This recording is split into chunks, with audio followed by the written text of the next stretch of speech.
Your neighbor could destroy your entire life with a single whispered accusation. No trial, no proof needed, just a suspicion was enough to drag you into the darkness. The Inquisition lasted over 600 years. Millions lived in constant fear of saying the wrong thing. Your books were illegal. Your thoughts were crimes. Even silence could condemn you as a heretic. Torture wasn't punishment. It was investigation. They broke bodies to save souls, or so they claimed. Children testified against parents. Spouses betrayed each other. Trust died in every Catholic European home. One wrong word about the Bible could mean being burned alive in the town square.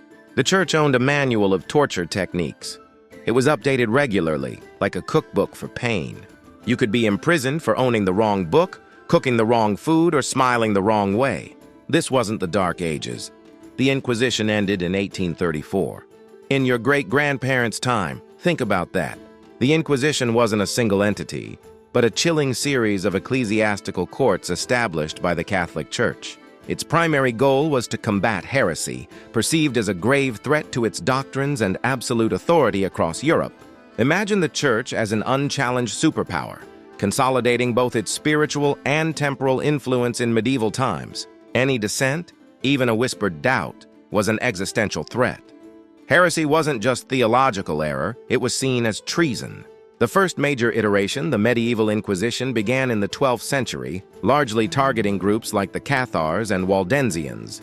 This early version was decentralized, operating through local bishops and later specialized papal inquisitors, spreading its reach. Then came the Spanish Inquisition, arguably the most infamous, established in 1478 by King Ferdinand and Queen Isabella. This particular branch was state-controlled, intensely focused on new Christians, converts from Judaism and Islam, suspected of secret apostasy. Finally, the Roman Inquisition, also known as the Holy Office, emerged in 1542 during the Counter-Reformation to combat Protestantism. Each version shared a terrifying core, immense power, minimal due process, and an ability to crush individual thought and freedom. Accusations didn't require much. A whisper from a jealous neighbor or a personal rival could utterly ruin your life. Anonymous denunciations were common, encouraging a climate of suspicion where no one truly knew who to trust. Any behavior deemed different immediately became suspect and could land you in the Inquisitor's dreaded sights. Not eating pork, for example, might suggest you were secretly Jewish. Having a book not approved by the church was outright dangerous. Questioning religious dogma, even casually, was a fast track to suspicion, regardless of your true intentions. Simply being too educated, too independent, or possessing unusual knowledge could raise eyebrows and lead to charges. In some regions, even having too many cats, particularly black ones, was enough to make you a target. The burden of proof was entirely on the accused. They had to prove their innocence, a nearly impossible task. A simple, unintentional misstep, a forgotten prayer, a missed mass, could be twisted into evidence of heresy. The system was designed to create fear and compliance, where any individuality could become a one-way ticket to interrogation. Once accused, the process was swift and chillingly efficient, designed to break the individual, not to seek justice. There were no defense lawyers. You stood alone against the immense, terrifying power of the Holy Office. You had no right to confront your accusers, whose identities were often kept secret, preventing any challenge to their claims.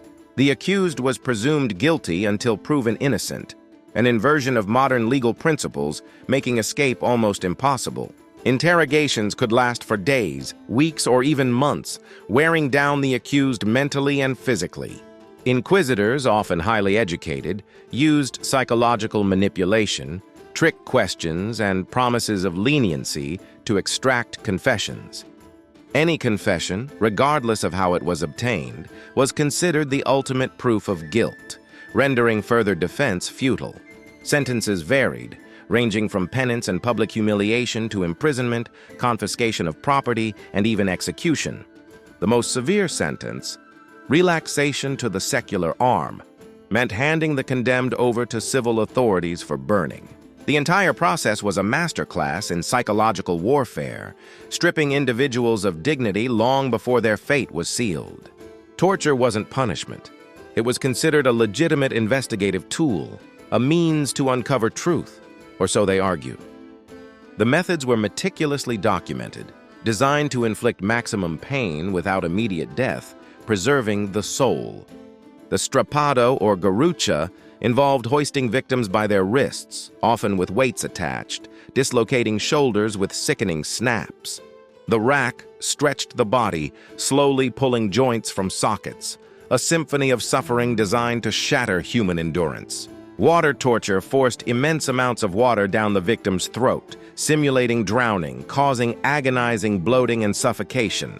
These were not random acts of cruelty, but calculated procedures, often overseen by doctors to ensure the victim remained alive. The goal was not justice, but confession. Any confession, true or false, to validate the Inquisition's claims of divine purpose. Many victims, broken by the agony, confessed to imaginary crimes, desperate for the torture to simply end.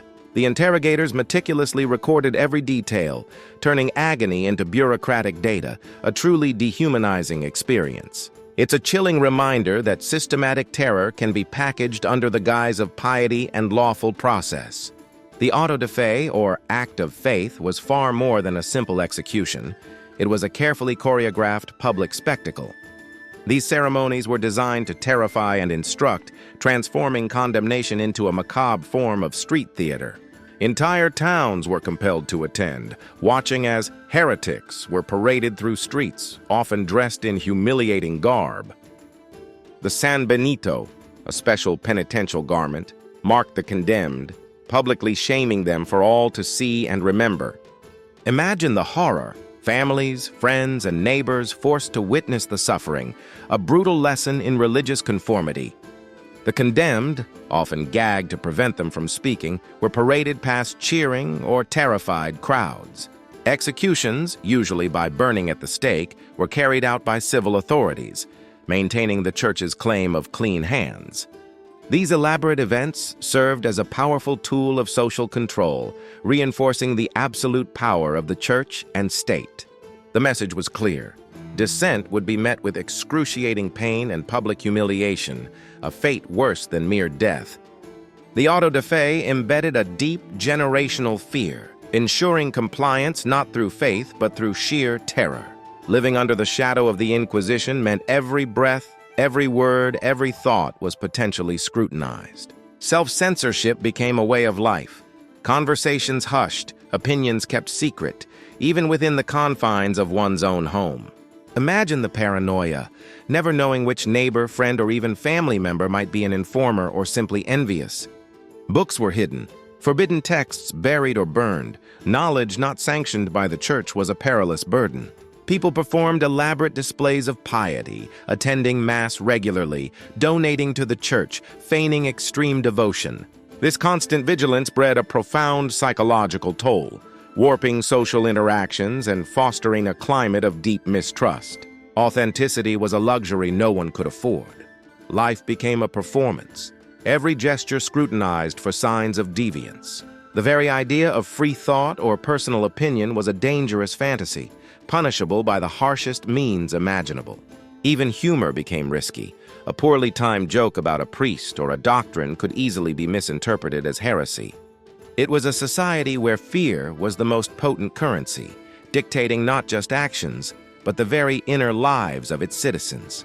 While heresy was the official enemy, the Inquisition often targeted specific religious minorities, particularly in Spain and Portugal. Jews and Muslims, long-established communities, faced immense pressure to convert to Catholicism, often under threat of expulsion. These new Christians, or conversos and moriscos, were then subjected to intense scrutiny, suspected of secretly practicing old faiths. The Spanish Inquisition, in particular, honed its terrifying efficiency on these groups, searching for any sign of backsliding. Confiscation of property was a primary motivator. The assets of the condemned often enriched the crown and the inquisitors. This meant that wealthy conversos became particularly attractive targets, their heresy yielding significant financial gains for the state. Many families lived in constant dread, forced to prove their pure blood, limpieza de sangre, and sincere adherence to Catholicism. The persecution wasn't just religious, it was profoundly political and economic, stripping minorities of their wealth and power. Entire communities were torn apart, their cultural heritage suppressed, replaced by a forced, often superficial conformity. It demonstrated how religious zeal could be cynically leveraged to serve earthly powers and fill state coffers. Women, particularly those who were independent, educated, or held knowledge outside of conventional norms, were particularly vulnerable.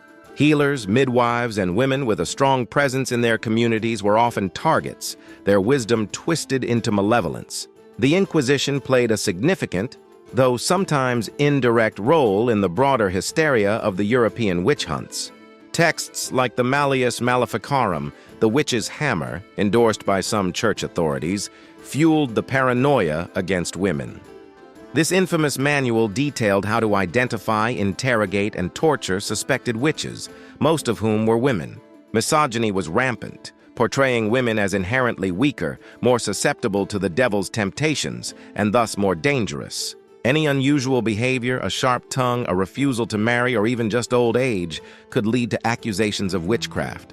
The confessions, often extracted under brutal torture, reinforced the belief in witches, creating a self-perpetuating cycle of terror.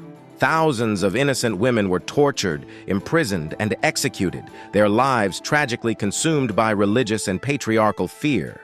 The intersection of church power and societal prejudice created a nightmare for countless women across centuries.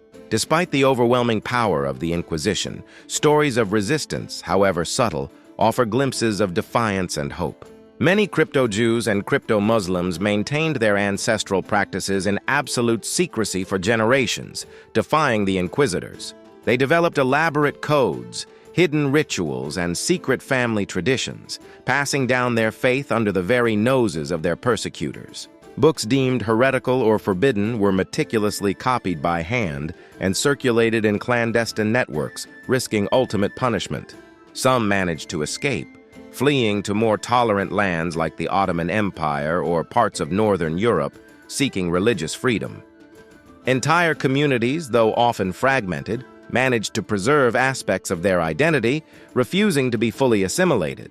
Lawyers, despite the restrictions, sometimes found clever loopholes or technicalities to save a client from the most severe sentences. There were even instances of prison breaks, though rare, demonstrating the sheer desperation and will to survive against the odds. These acts of quiet rebellion, of simply refusing to yield one's soul, underscore the resilience of the human spirit. The Inquisition's darkness was profound, but flickers of humanity's unyielding quest for freedom always persisted. The Inquisition, in its various forms, gradually began to crumble under the weight of Enlightenment ideals and political shifts. As reason and individual liberties gained traction in the 18th and 19th centuries, its archaic methods became increasingly untenable. The Spanish Inquisition, the longest-lasting, was finally abolished in 1834, long after its power had waned. The Roman Inquisition, though renamed the Congregation for the Doctrine of the Faith, continues to exist in a vastly different form. It's crucial to remember the real numbers. While often exaggerated, hundreds of thousands were investigated and tens of thousands executed. Beyond the numbers, the Inquisition left an indelible mark, a culture of fear, suspicion, and deep-seated institutional censorship. Its legacy shaped legal systems, fostering the idea that the accused must prove innocence rather than the state proving guilt. The shadows of its methods, its psychological manipulation and control, can still be seen in authoritarian regimes today. It teaches us about the dangers of unchecked power, religious dogma, and the terrifying consequences of silencing dissenting voices. The Inquisition serves as a stark warning from history, reminding us to always question authority and fiercely protect our freedoms. The story of the Inquisition is not merely a tale of distant brutality, but a haunting reflection on the extremes humanity is capable of. It stands as a chilling testament to how fear, ideology, and unchecked power can weaponize faith and dismantle the very fabric of society. Understanding this dark chapter helps us recognize the subtle and not-so-subtle ways control and conformity are still imposed today.